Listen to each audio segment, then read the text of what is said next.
Hello guys! For this video, we are going to unbox and review this SJCAM C100 camera.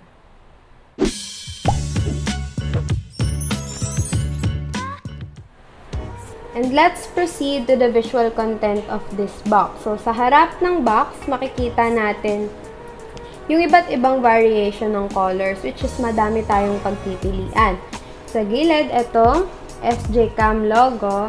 And sa back part naman niya, makikita natin yung description and parts niya. So, this SJCAM C100 camera is a 1080p 30fps video recording. Has a magnetic body, and you can use this camera for about 3.5 hours. So you can also use this for live streaming.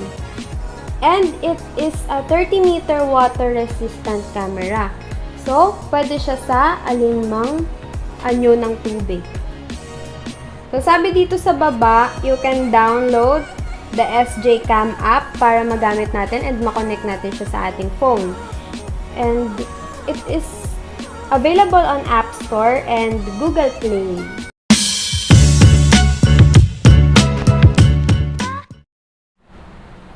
And now, let's proceed to the fun part, which is i-unbox na natin itong SJCAM C100 camera.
Pakita ko naman sa inyo kung paano siya ilagay sa mga cases niya and frames, which is itong back clip na pwede nating iipit sa pwedeng ipitan, at itong frame mount, ganyan yung itsura niya, and itong waterproof case niya. Una, ilagay natin siya dito sa frame mount. Ayan, ganyan siya. Yan, and iipit natin siya dito sa base mount. And ilalagay natin yung screw.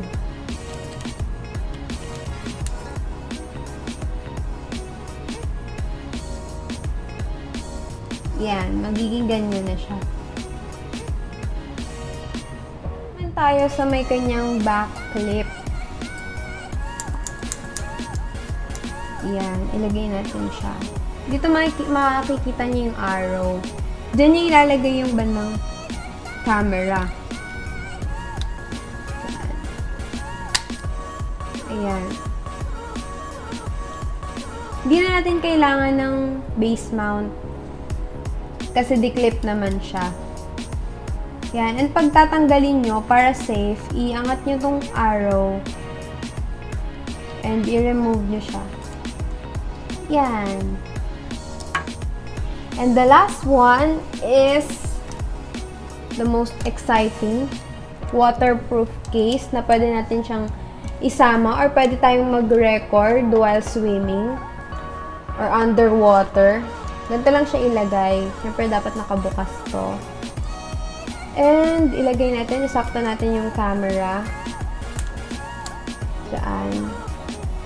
Ganito siya isara, oh. Yan. Kasi ako nahirapan ako sa pagsara dito. And sa pagbukas. Dapat pala i-click mo na siya dito and then ipupush siya. Dito. Yan. And pag bubuksan mo naman siya, hahatakin mo dito. And then, yan.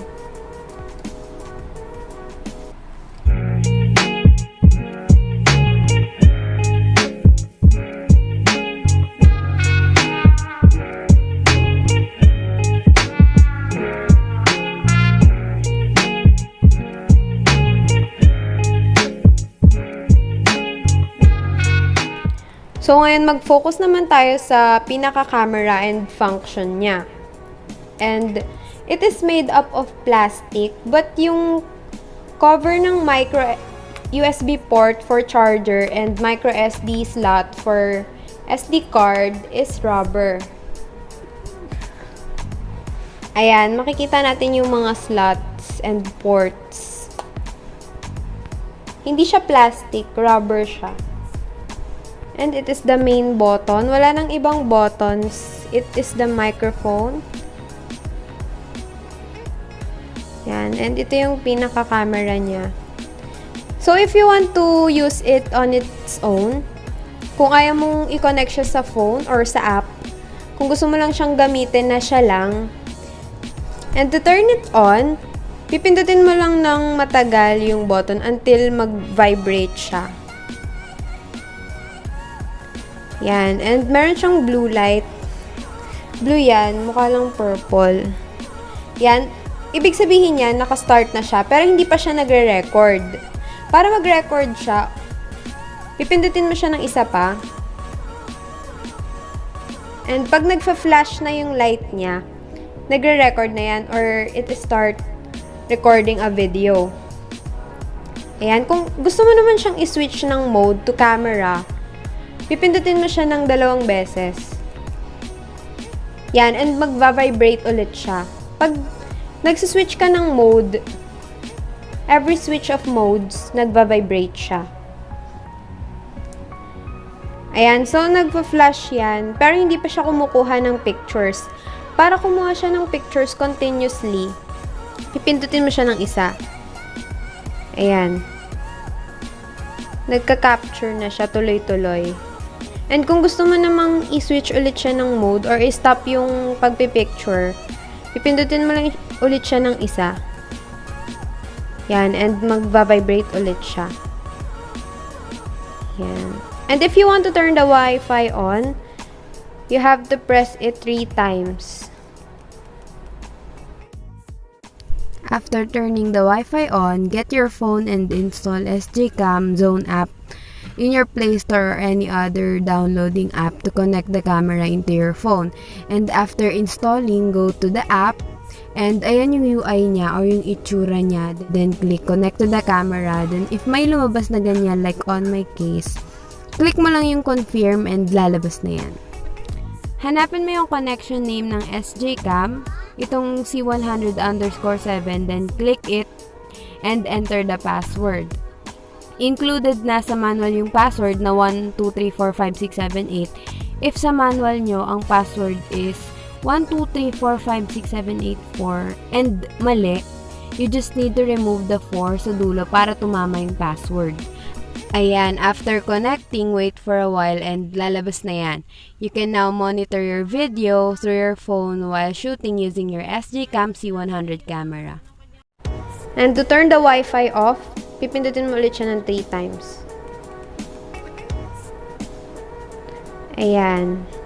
And lastly, to turn it off, pipindutin mo ulit siya ng matagal hanggang sa mag-vibrate siya.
inyo yung sample footage using SJCAM C100, and all in all, sobrang compatible niya while recording. With its thumb size weighing 40 grams, makakapag-produce na siya ng 1080p 30fps high quality videos. With regards to its battery performance, you can continuously use it in a 1080p 30fps video quality for about 3 hours and 20 minutes if the Wi-Fi is off. And if the Wi-Fi is on, you can use it in 1080p 30fps video quality for about 2.5 hours. And pag nalobat naman siya, ang charging time niya is approximately more than 1 hour. Para sa akin, sobrang convenient na netong SJCAM C100. And it is very worth the price. Nag-range lang sa 2,000 pesos. And pinaka natuwa ako doon sa mga accessories niya na pwede mong gamitin in various ways. And sobrang convenient nilang lahat. And especially dun sa waterproof case and yung kanyang lanyard. Yung waterproof case kasi pwede mo siyang magamit and pwede kang makapag-capture ng memories underwater. And if you ask me if I would recommend this product to you guys, and my answer is definitely yes. Kasi sobrang natuwa ako dito sa product na to. Especially for those who love travel vlogs and adventure vlogs. Ayun, kung gusto nyo mag-travel and you want to capture memories, you can use this SJCAM C100 camera. It is very convenient and very recommendable.